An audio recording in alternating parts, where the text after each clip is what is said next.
గౌరవనీయులైన రామరెడ్డిపల్లి గ్రామ ప్రజలకు నా నమస్కారములు. ముందుగా 2 సార్లు నన్ను ఎమ్మెల్యేగా గెలిపించేందుకు నా కృతజ్ఞతలు. రానున్న ఎన్నికల్లో మళ్ళీ నన్ను తిరిగి గెలిపించవలసిందిగా అభ్యర్థించడమైనది. తిరిగి మన గ్రామాన్ని ఇంకా అభివృద్ధి చేసుకుందామని మనవి చేస్తున్నాను. మన ప్రభుత్వం ఏర్పాటైన నుండి ఇప్పటి వరకు మన గ్రామ అభివృద్ధి చాలా జరిగింది. గత తెలుగుదేశం ప్రభుత్వంలో చాలా వరకు ఎక్కువ కష్టాలు బాధలు పడ్డాము. ఈ విషయం మనందరికీ బాగా తెలుసు. ఎందుకంటే గతంలో మన గ్రామంలో త్రాగడానికి మనం కేవలం బోరింగ్ పంపుల ద్వారా మాత్రమే ఆధారపడేవాళ్ళం. ఎండాకాలంలో ఈ సమస్య చాలా అధికంగా ఉండేది. ఈ సమస్యలు మహిళలకు చాలా ప్రధానమైన సమస్యగా ఉండేది. దీనిని గుర్తించి మన ప్రభుత్వం ఏర్పాటైన తక్షణం సుమారు 8 లక్షల వ్యయంతో చిత్రావతి నది నుండి పైప్ లైన్లు వేసి ట్యాంకులు నిర్మించి తద్వారా గ్రామంలో అంతటికీ కుళాయిల ద్వారా నీరు సప్లై చేయడం జరిగింది. ఈ సమస్యను అధిగమించడంలో మనం మొదటి విజయం సాధించాం. అంతేగాక గత ప్రభుత్వం ద్వారా వృద్ధాప్య పింఛన్లు కేవలం 22 మంది మాత్రమే ఇచ్చేది. అది కేవలం నెలకు 35 రూపాయలు మాత్రమే ఇచ్చేది. అది కూడా 2 నెలలకు ఒకసారి మాత్రమే ఇచ్చేది. కానీ ఈ ప్రభుత్వం 22 నుంచి దాదాపు 100 మందికి పెంచింది. మన ప్రభుత్వం 100 రూపాయల వరకు పెంచింది. నెల 1వ తేదీన ఖచ్చితంగా ఇవ్వడం జరుగుతుంది. రేపు వస్తాయి. మాకు 400 వస్తుంది. నాకు అక్కయ్యకు దానితోనే అటు కాలక్షేపం చేసుకుంటాను. అప్పుడు జనవయ్యా తెలుగుదేశం అప్పుడు నా కొడుకు అట్నే ఇస్తాను. ఇప్పుడు ఎప్పటికి వచ్చి ఎక్కినాకనే 200 చేసినాయి. 75 తెలుగుదేశం ప్రభుత్వం 75 కరెక్ట్ గా ఇచ్చేది. ఈ నెల ఇది రేపు నెల మళ్ళా టైం ప్రకారం లేదు. ఇప్పుడు ఎప్ప బాగిస్తాడు. ఎప్పటికి వచ్చినామంటే ఎప్పుడు ఎక్కినానంటే కరెక్ట్ లేకుండా చాలా దండం పెట్టుకుంటాంటే అందరూ తింటే ముందు ఎక్కి అవన్నీ ఉన్నారు. 60 ఏళ్ళు మించిన వాళ్ళు ఎవరికైనా ఇచ్చారు. అలాగే అంతకుముందు మన గ్రామంలో మట్టి రోడ్లు ఉండేవి. వర్షం వస్తే అంతా బురదగా ఉండేది. దీనిని గుర్తించి గ్రామం అంతటా సుమారు 8 లక్షల వ్యయంతో సిమెంట్ రోడ్డు వేయడం జరిగింది. అలాగే మన గ్రామంలో కొంతమందికి పాత ఇళ్ళు, మరికొంతమందికి ఇల్లు లేకుండా ఉండేవి. ఇంకా మరుగుదొడ్ల సమస్య అధికంగా ఉండేది. దీనికోసం దాదాపు అందరికీ 120 వరకు పక్కా ఇల్లు మంజూరు చేయడం జరిగింది. దానికి అదనంగా మరుగుదొడ్లు, పునాది బిల్లులు కేటాయించడం కూడా జరిగింది. ఈ విధంగా ఈ సమస్యను తొలగించడం జరిగింది. ముఖ్యంగా మన గ్రామంలో అందరం రైతులు. వ్యవసాయం ప్రధానమైనది. గత ప్రభుత్వంలో విద్యుత్ మనకు చాలా ముఖ్యమైన సమస్యగా ఉండేది. కరెంటు ఓవర్లోడ్తో హెచ్చుతగ్గులు వచ్చి స్టార్టర్లు, మోటార్లు కాలిపోయేవి. అంతేగాక పంటలు పండగ కరెంటు బిల్లులు కట్టని పక్షంలో విద్యుత్ అధికారులు వచ్చి మన స్టార్టర్లను తీసుకెళ్లేవారు. పంటలు ఎండిపోయి అప్పులు చేసి నానా బాధలు పడేవాళ్ళం. ఈ సమస్యలు అన్నింటినీ రైతులు భరించలేరని వైఎస్ ప్రభుత్వం ఉచిత విద్యుత్ ఇవ్వడం జరిగింది. అంతేగాక పాత బకాయిలు అన్నింటినీ మాఫీ చేయడం కూడా జరిగింది. రైతులకు ముఖ్యమైన సమస్యను వైఎస్ ప్రభుత్వం తొలగించి వేయడం జరిగింది. గతంలో ఓవర్లోడ్, వోల్టేజ్ సమస్య అధికంగా ఉండేది. కేవలం 3 ట్రాన్స్ఫార్మర్లు మాత్రమే మన గ్రామానికి ఉండేవి. ఈ సమస్యను అధిగమించడం కోసం కొత్త ట్రాన్స్ఫార్మర్ మంజూరు చేయడం కూడా జరిగింది. అంతేగాక సొంత ట్రాన్స్ఫార్మర్ కోసం సుమారు 12,000 రూపాయలతో ఇవ్వడం కూడా జరిగింది. ఇది కూడా రైతులు కష్టమని దేవగుడి శంకర్ రెడ్డి ట్రస్ట్ తరఫున 6,000 ఇవ్వడం జరిగింది. దీనివల్ల దాదాపు రైతు పంపు సెట్ల వద్ద సింగిల్ ఫేజ్ ట్రాన్స్ఫార్మర్ను ఏర్పాటు చేయడం జరిగింది. దీనివలన మన గ్రామానికి దాదాపు 10 నుండి 15 వరకు సింగిల్ డిపిలు ఇవ్వడం కూడా జరిగింది. అంతేగాక గ్రామంలోని ప్రత్యేకంగా ఇళ్ల కోసం 2 సింగిల్ డిపిలు ఏర్పాటు చేయడం కూడా జరిగింది. Look at my face in the mirror, and I wonder what I see. But right now, I just wanna be free. I wanna be all I can be. But right now, I just wanna be free.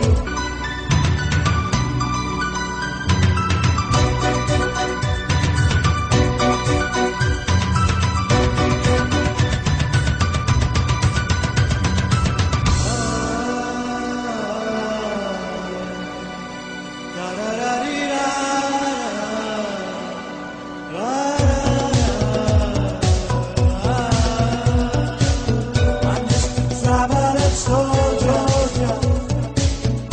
and I'll be all I can be. But right now, I just want. మనం ఏ పని చేయాలన్నా డబ్బులు అవసరం. మనం బయటికి వెళ్ళి 2 రూపాయల వడ్డీతో అప్పులు తెచ్చి ఇబ్బందులు పడేవాళ్ళం. గత ప్రభుత్వంలో లోన్లు తక్కువగా ఇచ్చేవాళ్ళు, అది కేవలం కొద్ది మందికే తక్కువ అమౌంట్ ఇచ్చేవాళ్ళు. కానీ ఈ ప్రభుత్వం బ్యాంకుల మీద ఒత్తిడి పెంచి అన్ని రకాల లోన్లు మంజూరు చేయడం చెప్పడమైనది.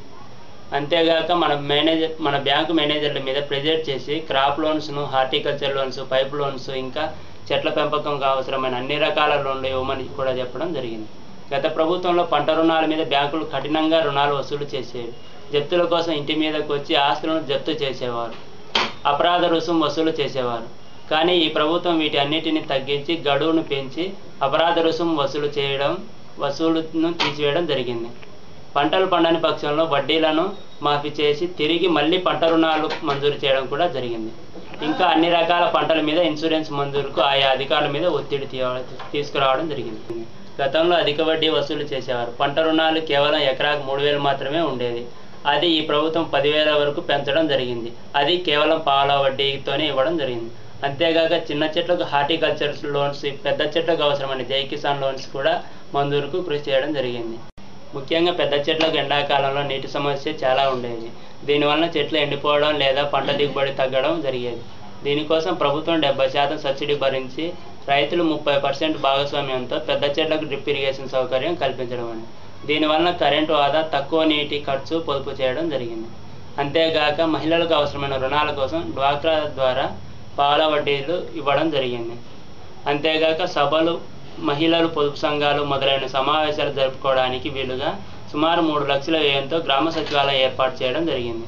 అంతేగాక పాల ఉత్పత్తికి వీలుగా రుణాలు రవాణాతో పాల సేకరణ ద్వారా అభివృద్ధికి తోడ్పాటు చేయడం జరిగింది. డ్వాక్రా మహిళలకు పింఛను 500 రూపాయలు ఇవ్వడానికి కూడా కొన్ని కార్యక్రమాలు జరుగుతున్నాయి. దీని కింద ఆపద్బంధు పథకం ద్వారా ఎవరైనా కుటుంబ పెద్ద చనిపోతే ఆ కుటుంబ సభ్యులకు 50,000 దాకా మన గ్రామంలో ఇవ్వడం జరిగింది. ముఖ్యంగా గ్రామంలోని పేదలందరికీ కిలో 2 రూపాయల ద్వారా బియ్యం కూడా అందజేయడం జరిగింది.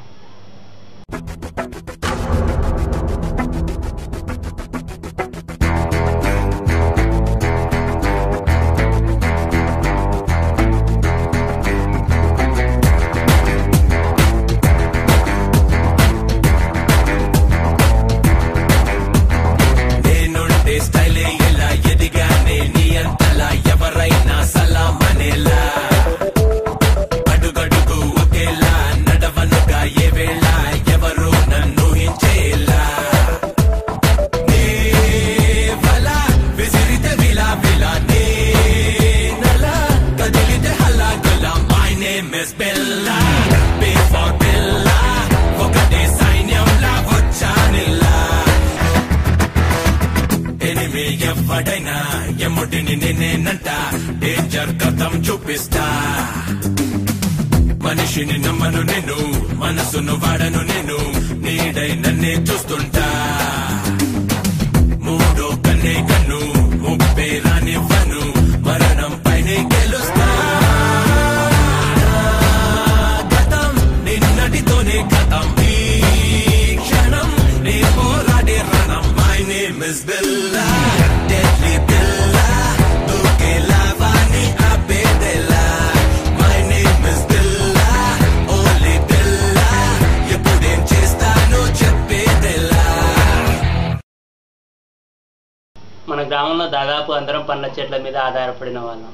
దీనికి గాను గ్రామీణ ఉపాధి హామీ పథకం ద్వారా సుమారు 350 ఎకరాల వరకు చీనీ, సపోటా, నిమ్మ మొదలైన మొక్కల పెంపకం ఏర్పాటు చేయడం జరిగింది. దీనివల్ల మొక్కలకు అన్ని ఖర్చులు, కొనుగోలు, నాటడం, పెంచడం అనే అన్ని ఖర్చులు మొత్తం ఈ ప్రభుత్వం భరిస్తుంది. 3 సంవత్సరాలుగా సరిపడా ఎరువులు, అందుకు పంటకు డబ్బులు ఇవ్వడం కూడా జరిగింది. మరీ ముఖ్యంగా ఈ పథకం ద్వారా తక్కువ నీటితో ఎక్కువ మొక్కల పెంపకంకు నీటిపారుదల ఉచితంగా డ్రిప్పులు ఇవ్వడం కూడా జరిగింది. ఇది ముఖ్యమైనది. అంతేగాక మన గ్రామంలో తోటలకు వెళ్లే దారులు ఇరువైపులా కంప చెట్లు అధికంగా ఉండేవి. దీనితో తోటలకు వెళ్ళడానికి చాలా ఇబ్బందులు పడేవాళ్ళం. ఈ సమస్యను తొలగించడానికి గాను పనికి ఆహార పథకం ద్వారా సుమారు 3 లక్షల వ్యయంతో కంప చెట్లు తొలగించి అవసరమైన చోట్ల మట్టి రోడ్డు కూడా వేయడం జరిగింది. ఇంకా ఈ పథకం కింద అనేకమైన కార్యక్రమాలు చేపట్టడం జరిగింది. ఈ ప్రభుత్వం వైఎస్ రాజశేఖర రెడ్డి సమర్థవంతంగా అమలు జరిపి మహనీయుడైనాడు. అంతేగాక ఆయన ప్రవేశపెట్టిన అత్యవసరమైన సమయంలో గ్రామంలో వైద్యుల సహాయం కోసం 108ని ప్రవేశపెట్టి ప్రజల పాలిట దేవుడయ్యాడు. అంతేగాక పేదలకు వైద్య సంబంధమైన ఆపరేషన్ కోసం డబ్బులు పెట్టి వైద్యం చేయించుకోలేకపోయిన సందర్భాలు చాలా ఉన్నాయి. దీనిని నివారించడానికి ప్రజలకు సంజీవన్ లాంటి ఆరోగ్యశ్రీ పథకంను ప్రవేశపెట్టి పేదలు కూడా కార్పొరేట్ ఆసుపత్రుల్లో వైద్యం చేయించుకునేలా వైఎస్ ఈ పథకాన్ని ప్రవేశపెట్టాడు. కావున మన గ్రామ అభివృద్ధిలో ఎమ్మెల్యే వైఎస్ రాజశేఖరుని పాత్ర చాలా ముఖ్యమైనది. వీరి పాలన ఒక స్వర్ణయుగాన్ని తలపించేలా పాలన చేశారు. అదేవిధంగా అలాంటి పాలన కావాలంటే, ఆయన ఆశయాలను సాధించాలంటే తిరిగి ఆయన కుమారుడైన వైఎస్ జగన్మోహన్ రెడ్డి ఆధ్వర్యంలో ఓటు వేసి గెలిపిద్దాం. వైఎస్ ఆశయాలను అలాంటి పాలన కావాలని ఆశిద్దాం. ముఖ్యంగా మన జిల్లావాసి సీఎం అయితే మన జిల్లా రాష్ట్రానికి ఆదర్శంగా నిలుస్తుంది.